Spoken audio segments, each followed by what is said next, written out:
Isang magandang gabi po sa inyong lahat. Pakisabi sa katabi, maligayang pagbabalik. So, tayo pong lahat ay inaanyayahan sa pagsisimula ng panahon ng Kwaresma. Pakisabi nga po, Kwaresma.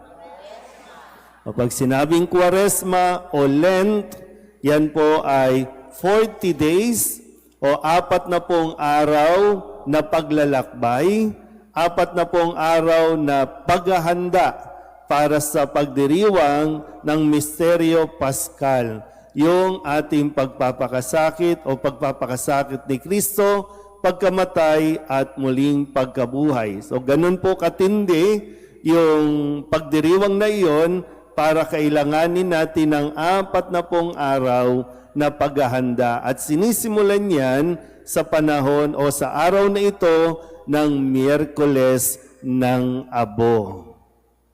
Ash Wednesday. Marami sa atin, marami sa mga Katoliko ang nagbabalik at masaya naman tayo na nandito muli, no, dahil sa pagdiriwang na ito. Pero ang paalala sa atin nawa, mas unawain natin ng mabuti kung para saan ba itong paglalagay ng abo. Sa mga pagbasa natin, ang panawagan, magbalik tayo sa Panginoon. At bahagi ng pagbabalik sa Panginoon ay ang pagsisisi ng ating mga kasalanan. Kaya, ang paglalagay ng abo, hindi lang ito dapat nakikiuso lang tayo. Hindi ito dapat nakikiisa lang, ay kasi Katoliko ako, Miyerkules ngayon o Miyerkules ng abo, kaya magpapalagay ako ng abo. Tapos wala naman tayong gagawin. Kasi mayroong requirement na sa mga magpapalagay ng abo, unang-una, pag may abo ka na sa noo, ito ay lantaran, pero hindi pagmamayabang, kundi pagpapakumbaba na ipinapahayag natin na tayo, ako, ay makasalanan. Hindi po yan palamuti, hindi po yan dekorasyon. Ako ay makasalanan. Hindi mo na kinakailangan ipangalandakan, ipagkasigawan, dahil mismong ang abo sa ating mga noo ang nagsasabi na ako ay makasalanan. Sabihin nyo nga po, ako ay makasalanan. So yung mga hindi kumikilala sa kanilang pagiging makasalanan, walang saysay ang abo sa noo. Ano, para to comply lang ba sa gawain natin? Paano yan? Ngayon, kasabay natin ang mga kapatid nating Muslim sa pagsisimula ng kanilang Ramadan, ng 40 araw na pag-aayuno. Sa atin, mga Katoliko, 1 araw, 2 araw lang ang inihiling sa atin ng pag-aayuno, katamad-tamad pa nating gawin at para bang hirap na hirap tayong gawin. Pero makikipag-unahan tayo at magagalit ka pa sa lay minister o sa pare kapag maliit lang yung abo. Mamaya, mukha nyo igaganon mo ha. 1, 2, 3, 4, 5. Diba? Kasi kung tutusin po, noon naman, ang pagtanda ng pagsisisi ng isang tao, kung maalala nyo ang kwento ni Haring David, nung mapagtanto niya na siya ay may nagawang kasalanan, di ba nagpagulong-gulong siya sa abo? Nagsuot ng sako bilang tanda ng kanyang pagsisisi, paghingi ng tawad sa Diyos. Ngayon, mabalik tayo. Pag-aayuno o fasting. Sabihin nyo nga po, fasting. Ano ibig sabihin ng fasting? Hindi pagkain. Bawal. O hindi man bawal, no? Bawas ng kain. Yun yung fasting. Sino nag-almusal na dito? Taas ang kamay. Wala pa. Sino na nanghalian dito? Taas ang kamay. Matindi ha. So lahat to, mamaya pa kakain, dinner. Kasi ang nire-require sa atin, 1 full meal lang.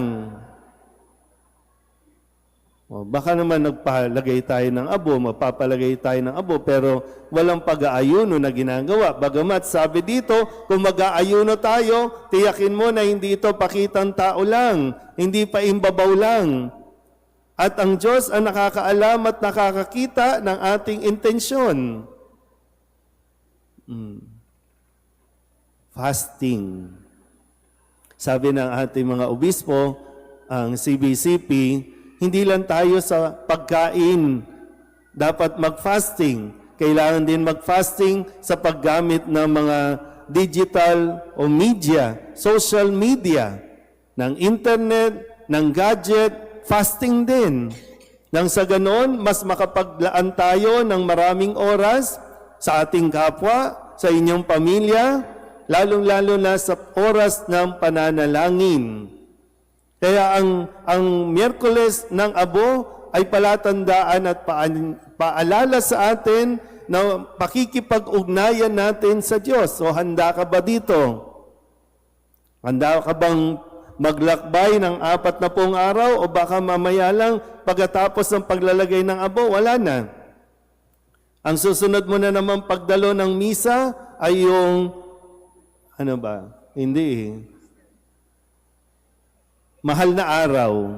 Pero pagdating ng Biyernes Santo, wala. Nandun na sa mga beach. Nasa swimming na. Sabihin nyo nga ulit, fasting. Yan. Bawas ng kain. Bawas ng mga bagay na kung saan tayo masyadong attached. Kung masyado ka ng attached sa cellphone, bawas. Kung masyado ka ng attached sa social media, bawas. Next, ang sabi din, kinakailangan kung talagang handa ka at sana naunawaan mo dyan sa paglalagay ng abo, ngayong Miyerkules ng abo, inihilingan din tayo na mag-abstain o yung abstinence. Sabihin nyo nga po, abstinence. Sa araw na ito at sa Biyernes Santo, bawal ang karne.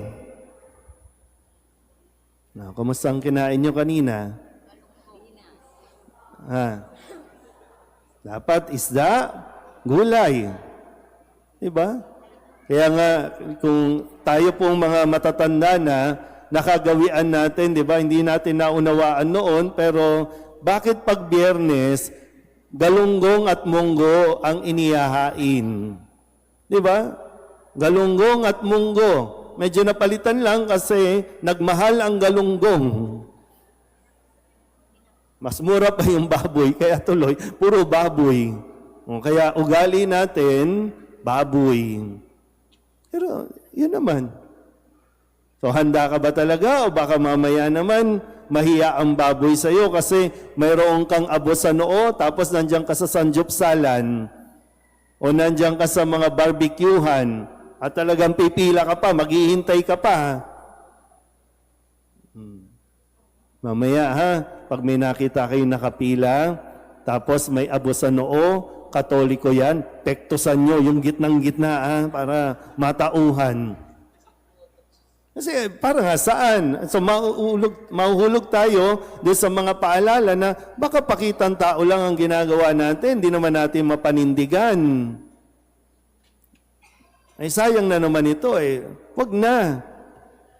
Kaya nga sinusubukan natin ipaunawa sa mga bata na ngayon pa lang ay makakaranas nito at makikita nila na bakit ang dumi ng mukha natin.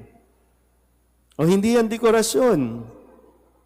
Yan ay tanda ng ating pag-amin na tayo ay makasalanan.